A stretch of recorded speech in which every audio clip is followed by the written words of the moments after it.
El libro de Hechos es la segunda parte de 2 volúmenes que hoy llamamos Lucas Hechos. Fueron escritos por el mismo autor, Lucas, quien era un colega que viajaba con Pablo. Esto lo vemos claramente en la introducción donde dice: en el primer tratado, es decir, el Evangelio, hablé acerca de todas las cosas que Jesús comenzó a hacer y a enseñar. Aquí Lucas está dando una pista de lo que tratará el libro de Hechos. Volumen 1 trató de lo que Jesús comenzó a hacer y enseñar. Volumen 2 tratará de lo que Jesús continuó haciendo y enseñando, que nos lleva a un punto muy interesante acerca del nombre tradicional, más no original del libro, los Hechos de los Apóstoles. Aunque los diferentes apóstoles aparecen en las distintas historias del libro, el único personaje que une todas las historias de principio a fin es Jesús mismo, actuando directamente o a través del Espíritu, así que el nombre más correcto sería Los Hechos de Jesús y el Espíritu. La introducción del libro recuenta cómo un Jesús resucitado pasa alrededor de 40 días con los discípulos, enseñándoles acerca del reino de Dios. Esto nos conecta a la historia del Evangelio de Lucas, donde Jesús dice restaurar el reino de Dios en el mundo empezando por Israel. Hace un llamado a Israel a vivir bajo el reinado de Dios al seguirle, y es coronado rey al dar su vida y al vencer a la muerte con su amor. Así comienza el libro de Hechos, con el rey resucitado enseñando a sus discípulos sobre la vida y su reino. Les promete que su espíritu pronto vendrá a sumergirlos en su presencia, y esto cumple una de las principales esperanzas de profetas del Antiguo Testamento, que en el reino mesiánico el Espíritu de Dios vendría a habitar con el pueblo en un nuevo templo, y transformaría sus corazones. Así que Jesús dice que cuando esto pase, dará poder a los discípulos a ser testigos en Jerusalén, Judea, Samaria y hasta lo último de la tierra. Y haberles dicho estas cosas, Jesús es alzado en una nube, una imagen elaborada del libro de Daniel en el capítulo 7, que nos muestra cómo Jesús es coronado como un hijo de hombre, quien fue reivindicado después de su sufrimiento, y ahora tiene dominio eterno junto con Dios. Aquí Jesús promete que algún día volverá. Así el tema principal y el diseño del libro se revelan después de este primer capítulo. Esta una historia de Jesús guiando a su pueblo a través de su espíritu a salir al mundo, invitando a todas las naciones a vivir bajo su reinado. Y la historia comienza con este mensaje esparciéndose en Jerusalén, luego en Judea y Samaria, tierras cercanas de gente no judía, y de aquí a todas las naciones hasta lo último de la tierra. En este video solo nos enfocaremos en la primera mitad del libro. La sección enfocada en Jerusalén comienza con los discípulos de Jesús esperando el día de Pentecostés, cuando muchos judíos de todo el mundo estarían en la ciudad.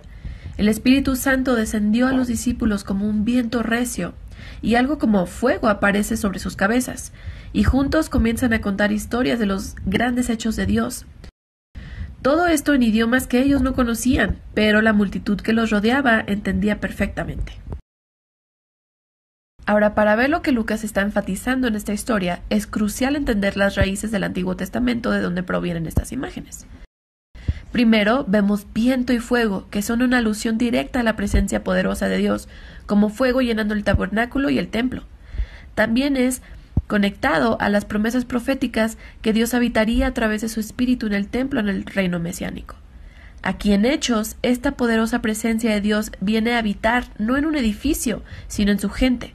Lucas está diciendo que el nuevo templo prometido por los profetas es la nueva familia del pacto, el pueblo de Jesús. Que nos lleva a lo segundo que Lucas quería decir, que cuando Dios descendiera a habitar en su templo, Él reunificaría todas las tribus de Israel bajo el rey mesiánico, y que las buenas nuevas del reino serían anunciadas por todas las naciones. Lucas nos describe a detalle la nación internacional de múltiples tribus de todos los israelitas que estaban ese día de Pentecostés y que respondieron al mensaje de Pedro. Los apóstoles siguen llamando a los israelitas para que reconozcan a Jesús como el Mesías, y miles responden, formando nuevas comunidades de generosidad, alabanza y celebración. Pero no todos se unen a la celebración. Aquí, Lucas muestra cómo la nueva familia de Jesús pronto enfrenta hostilidad de parte de los líderes de Jerusalén. Usando un hermoso diseño simétrico, Lucas cuenta la historia de 2 templos. Uno, el templo nuevo de Dios, donde se reúnen diario los nuevos seguidores de Jesús en el templo o en las casas. Ahora, entre estas 2 historias, vemos dos historias sobre Pedro y los otros apóstoles, sanando a personas junto al templo, solo para ser arrestados por los líderes religiosos, seguido por un discurso de parte de Pedro clamando que Jesús es el Rey verdadero de Israel. Y al centro de todo esto encontramos una historia donde los seguidores de Jesús donan sus propiedades y posesiones a un fondo común para ayudar a los pobres, que está muy padre, pero parece algo muy casual que Lucas lo menciona aquí, hasta que te das cuenta que esta era una costumbre descrita en las leyes de la Torá, algo que tenía que ocurrir dentro del templo de Israel a través de los líderes. Aquí el punto de Lucas es bastante claro. El nuevo templo de la comunidad de Jesús está cumpliendo el propósito que Dios siempre tuvo para el templo de Israel, ser un lugar donde el cielo y la tierra se encuentren, donde la gente puede encontrar la generosidad y el poder sanador de Dios. El conflicto entre los dos templos culmina en los capítulos 7 y 8, donde vemos la primera ola de persecución. Los seguidores de Jesús se siguen multiplicando, requiriendo más líderes. Uno de ellos, Esteban, un testigo audaz de Jesús, es arrestado y acusado de hablar en contra y hasta de amenazar al templo. Aquí Esteban da un largo discurso mostrando cómo Israel siempre ha rechazado a los mensajeros de Dios, incluyendo a Jesús y ahora a sus discípulos. Los líderes de Israel ahora están enfurecidos, asesinan a Esteban e inician una ola de persecución contra los seguidores de Jesús, expulsando a la mayoría de la ciudad. Esto tiene un efecto paradójico. Lucas nos muestra cómo esta tragedia se convirtió en el medio por el cual los seguidores son ahora enviados a Judea y a Samaria. En esta sección, Lucas ha recolectado varias historias que muestran cómo esta comunidad judía basada en Jerusalén se convierte en un movimiento multiétnico internacional. Primero la misión de Felipe en Samaria, la tierra de los enemigos de Israel, y muchos de ellos llegan a seguir a Jesús. Después tenemos la transformación de Saulo de Tarso, después conocido como Pablo. Él era un enemigo y perseguidor de los seguidores de Jesús, hasta que tuvo un encuentro personal con Jesús resucitado. Después se convirtió en un defensor apasionado en nombre de Jesús. También vemos la historia de Pedro, cuando tiene una visión sobre que Dios no considera a los gentiles impuros o indignos de unirse a la familia de Jesús.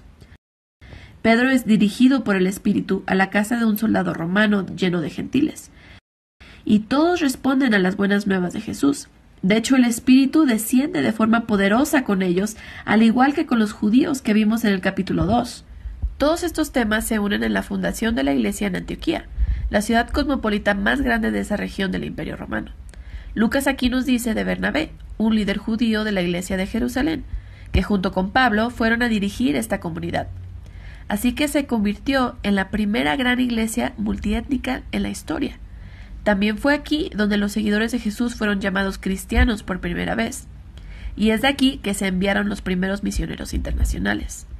Y así vemos cómo se va cumpliendo la comisión de Jesús. Y esto nos lleva al resto del relato de Lucas. Pero por ahora, esta es la primera mitad del libro de Hechos.